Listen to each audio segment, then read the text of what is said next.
Hello and welcome to Sami Parvez Show. Today I am joined by Maxime Bernier, leader of the People's Party of Canada, who served several ministerial portfolios under Stephen Harper's government. Good day, Mr. Bernier. Thank you for joining us today. It's a pleasure to have you here. Hello, Mr. Bernier. Hey, okay. How are you? I'm good, sir. Thank you. Thank you so much for making it again. Thank you for the invitation. I'm very happy and very pleased to be with you. My pleasure, sir. Thank you. It's a pleasure to have you here. That's great. Thank you. Uh, so let's begin. Do you still identify with the nickname Mad Max? How does it reflect? How does it reflect to your political identity and perception of public? Yeah, I like the question. I must say, we use that nickname Mad Max during the COVID hysteria.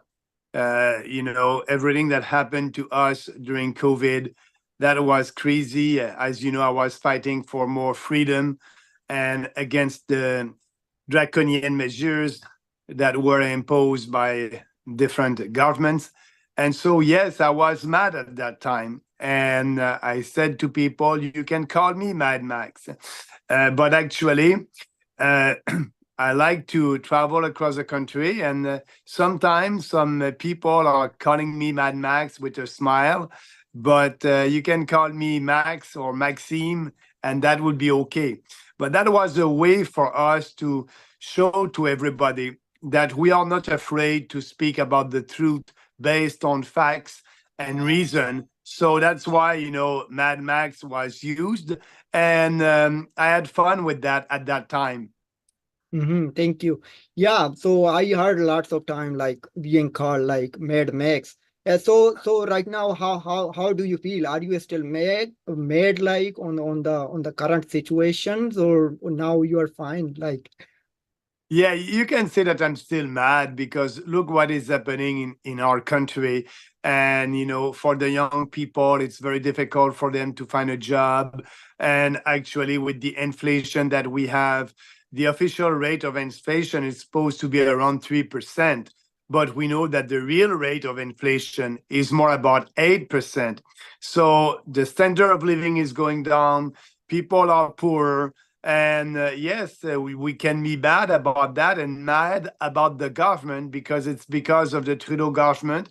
And also, we must admit the support of the Conservatives and Pierre Poilievre because they voted for all that money that the government spent during COVID-19. And again, today with the huge deficit, $40 billion a deficit this year.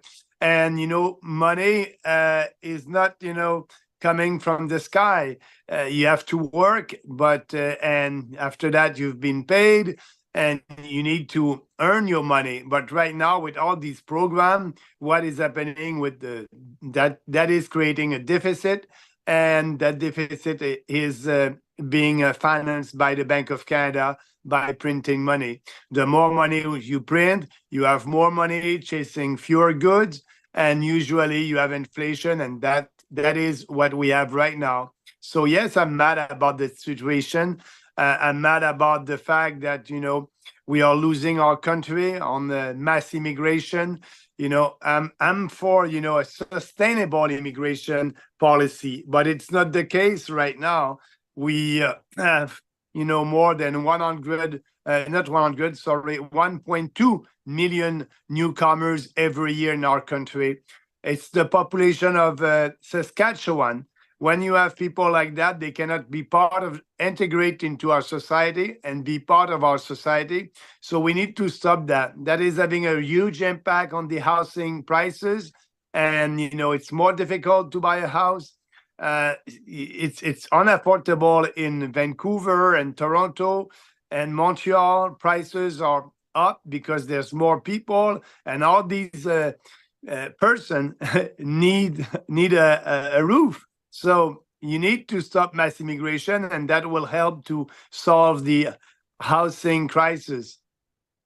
Yeah, so you brought up like mass immigration and inflation and too much spending. So as Prime Minister, how would you tackle it down? What's your plan? Yeah, thank you for asking. Because yes, if we want to stop inflation, first we need to stop spending. We need to balance the budget, and so to do that, we will cut spending, and we will cut, for example, foreign aid. Foreign aid, the federal government, the Canadian government, is giving about $10 billion a year to other countries. We must bring back that money home and for Canadians. So we'll cut that. We will save $10 billion. We will always also uh, stop to give subsidies to big businesses, corporate welfare. The federal government is giving about $10 billion a year to different subsidies to businesses. We need to stop that. We will save another $10 billion. I can go on with the UN. The federal government is giving a lot of subsidies to the UN. And for me, the UN is a dysfunctional organization. We must finance the UN when they will do things that are in line with our values. And I can tell you that is not the case right now. At the UN, it's a dysfunctional organization and a socialist organization. So we need to withdraw from the Paris Accord. We need to withdraw from the um, global compact on migration, and we can save money there. So there's a way to be able to balance the budget the first year, and that's our proposal. Because after that, we will need to lower taxes to every single Canadian. Yeah, so do you think like Canada should withdraw from UN and WHO? Should completely withdraw from there as there are too much being funded to those organizations? First, we will cut fundings to the UN. Sorry, like I said, we will give money to the UN only when they are working with programs that are in line with our values. So I still believe that we will stay part of the UN, and but we won't participate in their socialist program. Like, for example, the pandemic treaty that is in negotiation right now with the World Health Organization. It's a very bad treaty. I'm against that. So we won't be part of these kinds of treaties. And that's why we need to withdraw from the Paris Accord, withdraw from the pandemic treaty. So all that, we will do that. And we will be part of the UN, but we won't try to, influence the UN, because it's a lost cause. So we will be there because Canada is a nation and would be part of the UN nation, but we won't participate in their socialist projects, so we can save a lot of money. Yeah, so but for doing that one is what you are suggesting or you want to do, you need to be in the parliament, but you are out of the parliament. Please let me ask this one. After leaving the Conservative Party to found the People's Party of Canada, your own party, your electoral performance is not surpassed 20% of the vote in the last four elections, including two by-election. Given this, do you believe it was a mistake to leave the Conservative Party, and have you considered merging back with them? No, I don't, and it was not a mistake. By the way, it was the best political decision that I took in my political life. The fact that I left that party, and I said the Conservative Party is morally and intellectually corrupt, and that's why I won't go back. They're still morally and intellectually corrupt because they don't promote conservative ideas anymore. They are afraid to speak against mass immigration. They are afraid to withdraw from the Paris Accord. They believe in the climate hysteria. They're not ready to balance the budget in 1 year. They don't want to speak about the radical gender ideology and the fact that there's only, two sexes. They're doing politics based on survey and focus group and polling. We are not doing that. So when I left the Conservative Party of Canada, as you know, after 15 months after the leadership contest that I didn't win with 49% of the vote. But when I left, I tried to change the party. I tried to influence the party and the leader at that time. But the establishment didn't want to think and to speak about the real political issues that we are having in our country. And so I said, what is the goal to stay in the Conservative Party of Canada when they are just conservative in name and they don't want to bring big reforms? So that's why we created the People's Party of Canada, based on strong ideas and 4 principles: individual freedom, personal responsibility, fairness, and respect. And all our policies are in line with these principles. And that's why, we have, speaking about always the same thing, we have the same electoral platform, and that since the creation of that party, and that will be the same electoral platform at the next general election in 2025. But the Conservatives, the Liberals, the NDP, they're doing politics based on survey and polling, and they don't know what they believe right now, because they don't know what the population will want to hear in 22 months. So they're just following the public opinion. We are leading the public opinion because we understand that Canadians has been manipulated by the radical leftist media. So if you want to promote conservative ideas, freedom ideas, you must to speak about it constantly with passion and conviction. And that's what our people and our candidates are doing. And that's what I'm doing. Okay, thank you. So you are part of that conservative party, conservative government, who signed the Paris Accord Agreement back in 2015 under Stephen Harper's government. You served as Foreign Affairs Minister. You also served National Defense Committee Chair and also Minister of State. So you are part of that government. So why didn't you object it at that time? But now you are objecting it rather after you lost that election, a leadership election very closely. It was just about 1% difference. So why you are saying this thing now, like you did not say it at that time when you were part of that party which was leading? Thank you for asking. Actually, yes, I was silent on the Paris Accord, for example, but also after the leadership contest, when the Liberal tabled a motion to support the Paris Accord. I didn't vote for that. Andrew Scheer did.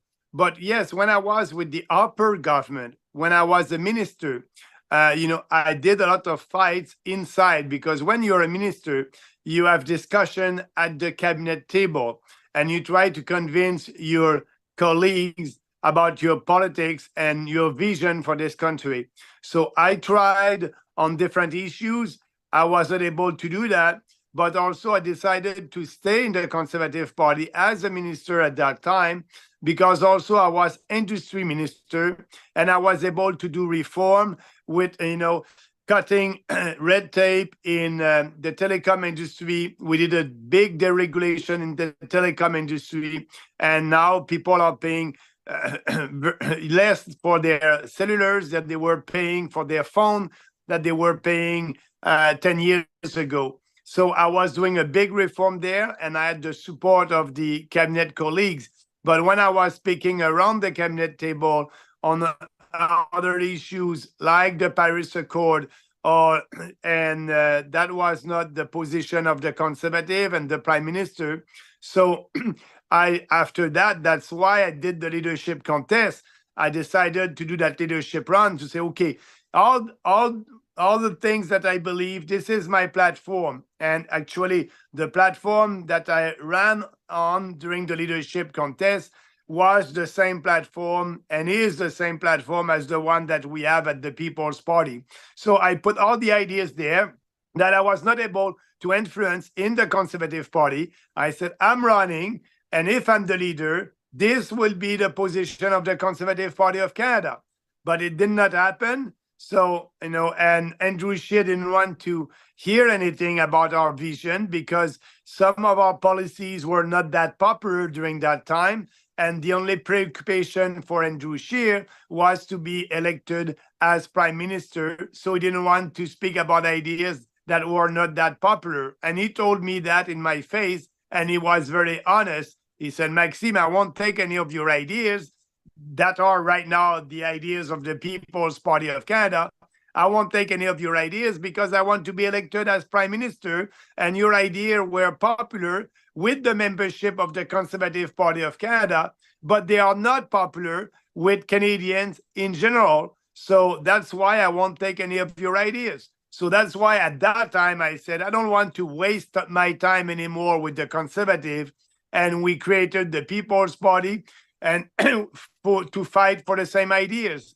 And I can tell you that now we had 5% at the last election. And I believe that this party will grow, maybe 8, 9, 10 at the next election. But the time is on our side because more people understand our position on different important issues for the future of the country. Thank you. So you have been a leader of People's Party of Canada. You founded the party. So you lost 2 elections, as you said that. So you understand about those last 2 election result, as you are saying, it is growing. Don't you think it's a time for another leader to take over the party? Yeah, your question is, Maxime, you created the People's Party of Canada with your supporters in 2018. Yeah. We had our first election, 1.6% of the vote. Yeah. And so, but for a young party, 1.6, I just want to let you know that it took 15 years for the Green Party of Canada to have more than 1% of the vote. We did that in our first year. So that being said, we had the next election in 2021, and we had 5% of the vote. So that question is an important one. So what I did, I asked our members to decide if they want to have a leadership contest or not. So after the last election, after the last election in October 2021, we did a survey, a referendum with our members done by not the head office of the People's Party of Canada, but by an external firm. We gave them our membership and we told them, ask them, do you want to reopen the leadership for the People's Party of Canada? And so they voted for that. And actually the result was 95% of them said that they want me as a leader. So that's why I'm the leader today. And I strongly believe that at the next election, if we don't win, it's something that we must do. Respect our membership and asking them if they want to open a leadership review or not. We did that after the last election. We did the same also. Whatever will be the result after the next election. Okay, thank you. So let me go through, like right now, maybe you are like many international students are protesting to remain in Canada, and they should be granted permanent residence as their the work permit which is getting expired. So how would you address demands from international students for permanent residency status? And what is your stance on individuals who entered Canada illegally and are challenging the government to allow them to stay? I'm going to say no. They came here as international students, like you said. After that, you go back to your country of origin, but the federal government, and we know that some of them came and they didn't study. They came here to think that, okay, I'll have a visa, and when I'll be in Canada, I'll be able after that to ask for being a permanent resident. And actually, the Trudeau government is looking at it right now. That's not a way to be a permanent resident. There's only one door. You must ask it, and not trying to find other ways to come to be to try to be a permanent resident. So for me, after your permits, it's the same thing also for the temporary foreign workers. They are here temporary. After that, they must leave the country. If not, they must be deported. Same thing with the students. After their visa, when their visas is not can you hear me? Yes, yes. Okay. After when their visa is not in force anymore, these people must leave the country. If not, I'm for a deportation.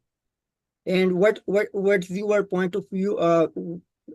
What are your thoughts regarding the current government changes on caregivers? Like whenever they will arrive, they will be given like permanent residency, and the requirement for English language has been reduced to just 4 CLB.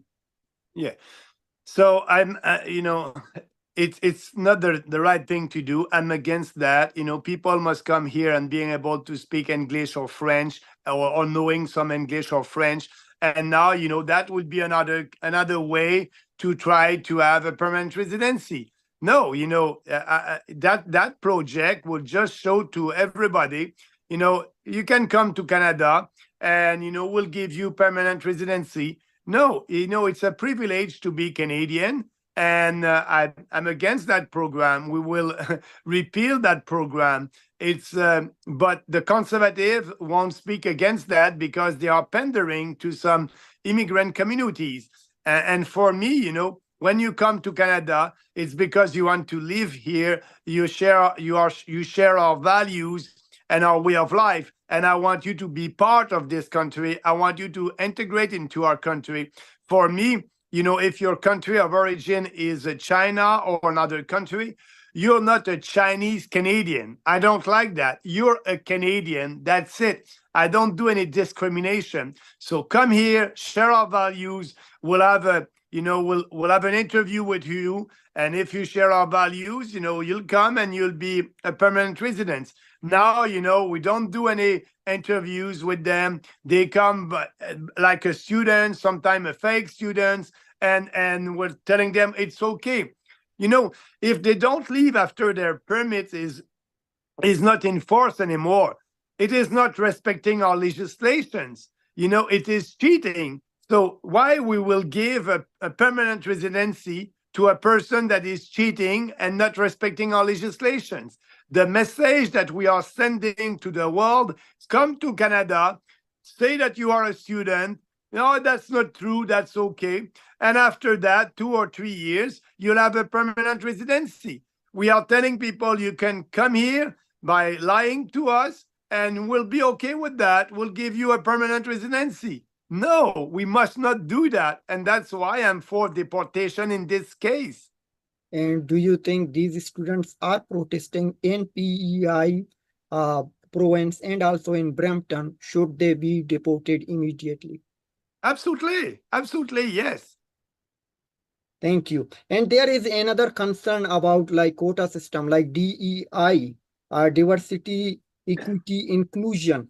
There is a perception that jobs are increasingly being offered on quotas for diversity, equity, and inclusivity, potentially at the expense of merit. What's your view on this approach? It's not in line with Western civilization values. We must promote meritocracy. We must be a meritocracy. I don't care if you're white, brown, black, yellow, or Jewish or Christian. I don't care. It's not important for me. Do you share our values? Come with us. And for a corporation, if you're competent for the job, you must have the job. So the most competent must have the job. You cannot, promoting people just because of the color of their skin or their sexual orientation to a job. No, this country is a meritocracy, and we must respect that. So all these woke ideology and DEI. We won't promote that at the federal level. Actually, we'll do the opposite. Everything in a government must be based on merit, and we must also send a strong message to the private sector. If we don't want you to promote people who are not competent for the job just to fill a ratio of white or black or yellow people. No, I'm against that, and I'm the only national politician who is speaking against that. They're all afraid, but it's a common sense. It's a common sense. Private sector must hire people because they are competent. Now the government is forcing them to do the opposite, and we must abolish that legislation. And do you think the Trudeau government, like ministers, were appointed based on DEI? Like, Yeah, no, absolutely, yes. When Trudeau was elected the first time in 2015, yeah. he said, I will be a 50-50 cabinet, 50 men, 50 women. For me, I don't buy that. I don't want that. The people who be in minister or in politics, it's because you're ready to fight, and for having a job as a minister, it's because you are the most competent. And actually, that must be like that. But for Trudeau, it's all about the image, and that is destroying our country. And recently, you heard about the National Security and Intelligence Committee of Parliament's report. What's your response on that report? Like those MPs, many MPs are involved for working foreign actors, especially mention India and China. Do you think those MPs' names should be disclosed publicly? Yeah, yes, it should be disclosed for sure. But I'm not surprised that is happening in our country. Why? Because of the Multiculturalism Act. We are saying to people, you can come to Canada, keep your culture, keep everything, just come here, don't integrate to our Canadian society. So if we are promoting that as a state, as a country, always more diversity, and that Multiculturalism Act, we are not promoting Canadian values. We are not promoting our culture. We are not promoting our identity. We are not promoting our history. So these MPs are not integrated in our society, and their loyalty is with their country of origin. All that happened because of the Multiculturalism Act, and because we are, not telling people that you come here, you must share our values and fight for our country.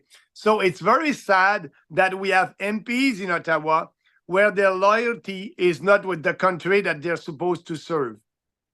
And do you think their names will be released by Trudeau government? I don't know. I hope so, but I doubt. So if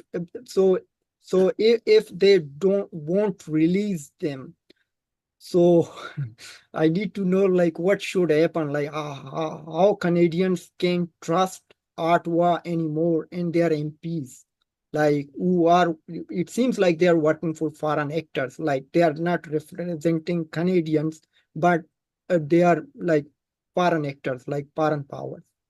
Yeah, and it is happening. And actually, if you look at our foreign policy as a country, our foreign policy is, not for the best interest of Canadians and our country.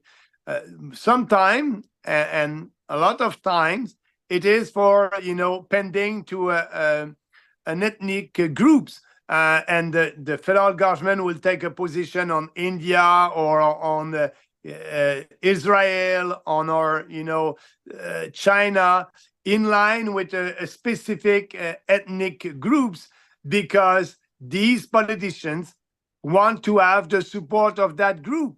So multiculturalism, the fact of that, we are telling to Chinese Canadians or Canadians from India, keep your values, keep your culture, fight for it. And after that, Some of them are elected in parliament and they're doing that.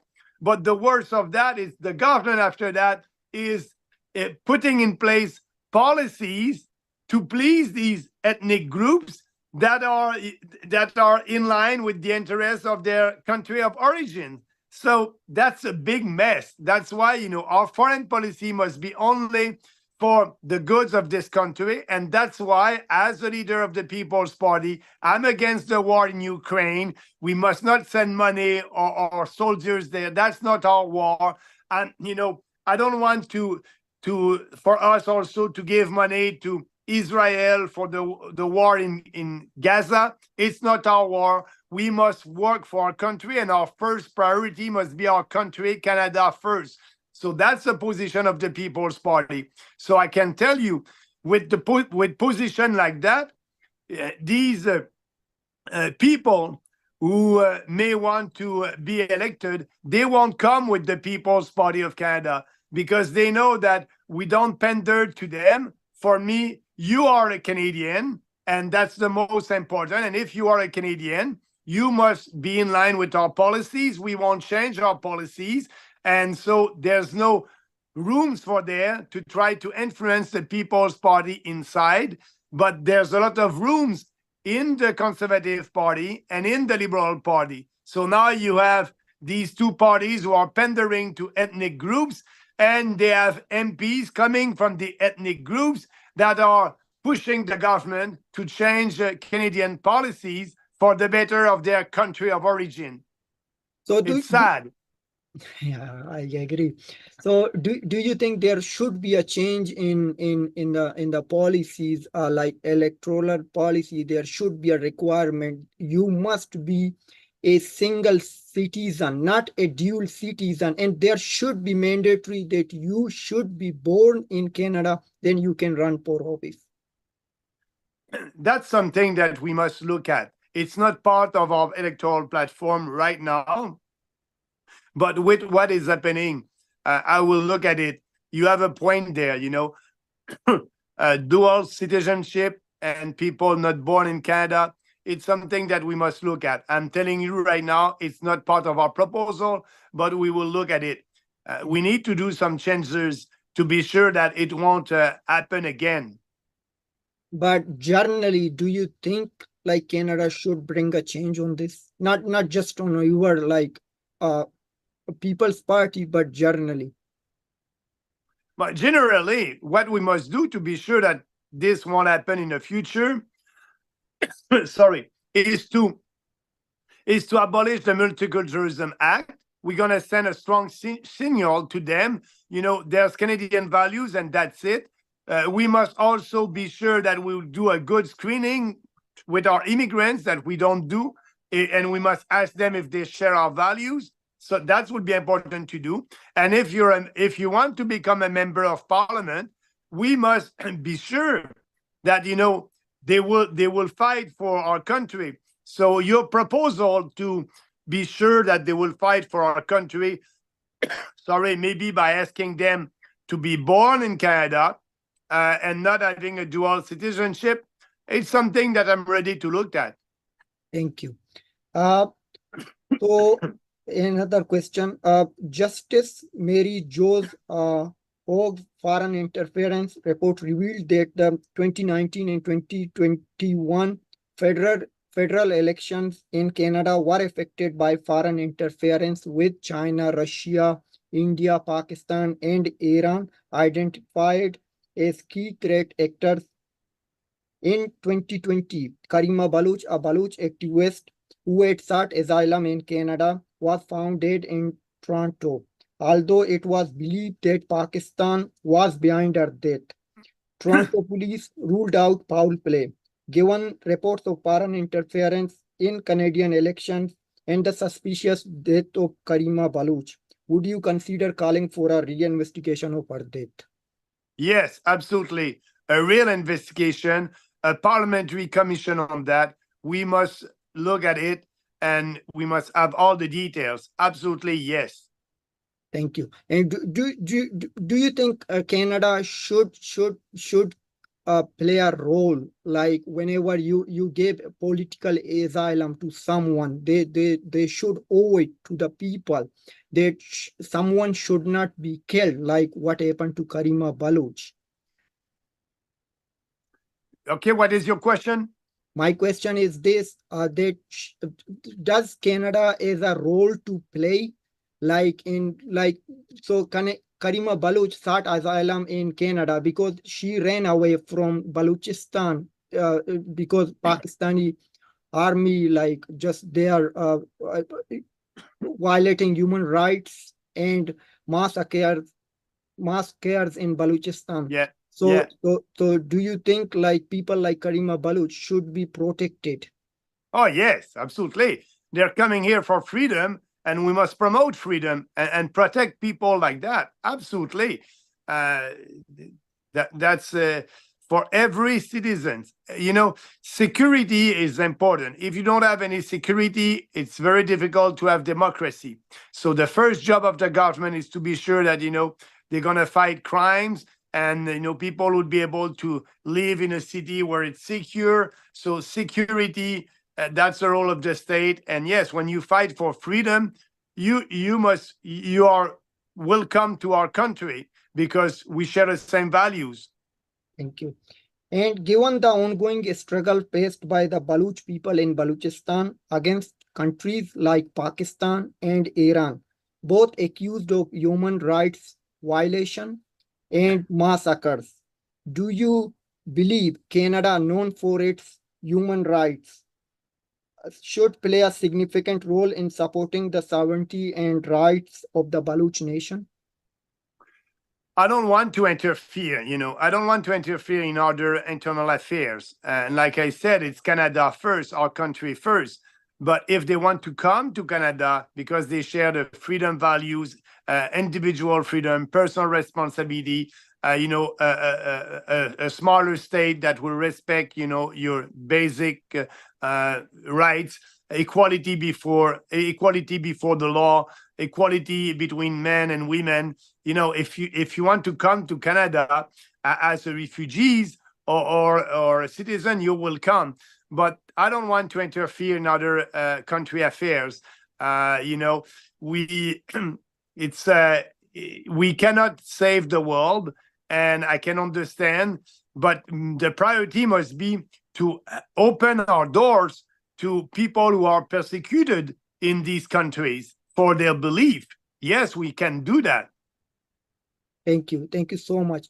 And so a by-election is coming up on June 24th in Toronto, St. Paul's. What are your expectations as Yeah, your candidate is? I'll be there in the riding with our candidates. I'm very proud of him. He's doing a good campaign. And, I'm telling people, vote for your ideas, vote for the People's Party. It's a by-election. You won't change the government, but you can send a strong signal to the establishment politicians, the conservative, the NDP, and the liberals, just to tell them you're fed up with that. Your standard of living is going down. Our Canadian values are not promoted. There's violence in our streets. So send a strong message. And the only way to do that is to vote for the People's Party of Canada and our candidate in Toronto, St. Paul's. Thank you. And there are 3 more seats are still vacant in the House of Commons. So if there would be another by-election, are you going to run? No, I will run. I will run in a general election. I will wait. And right now, I'm traveling across the country, meeting our candidates, working for the organization of the party, being ready for the next election. So I'm very busy to do that, and I would just run at the general election. And are you going to run like well, your party will run 343 candidates in the next election, as there were 5 more seats in the House of Commons? Yes, we will. Actually, last time we had 313 candidates, and our goal this time is to have a full slate of candidates, 1 candidate in every riding, to be able to give the opportunity to every Canadian to be able to vote for their values and to vote for the People's Party? The answer is yes. Thank you. And where are you expecting to run? From which last time I was in Manitoba. I may go back to Manitoba or I may run in Quebec. I don't know. I will decide that early next year. Thank you. And just do you have any message to Canadians? But my message is, if you want to know more about the People's Party of Canada, don't hesitate. Go on our website, peoplespartyofcanada.ca, click on our platform and read it. Everything is there. If you like our ideas, we created that party based on 4 principles: individual freedom, personal responsibility, respect, and fairness. If you agree with these principles, you will like our policies, and our policies won't change. We are always fighting for the same ideas because we have a strong vision for this country. And, read our platform if you like it. I hope you'll support us. If you want to become a member, you can also go on our website, peoplespartyofcanada.ca. You can donate also, helping me to travel across the country and speak about our message. So I want to thank you for giving me that opportunity. That's really important for me to be able to speak to more people. Thank you. Thank you so much, sir, for being with me. I appreciate that. So if you need something, don't hesitate to be in touch. Yeah, sure, absolutely. I'm willing to. We may need to do another show. If Perfect. you have time, sir. Thank you, sir. Have a nice day. You as well, Bye-bye. sir. Thank you. Thank you so much.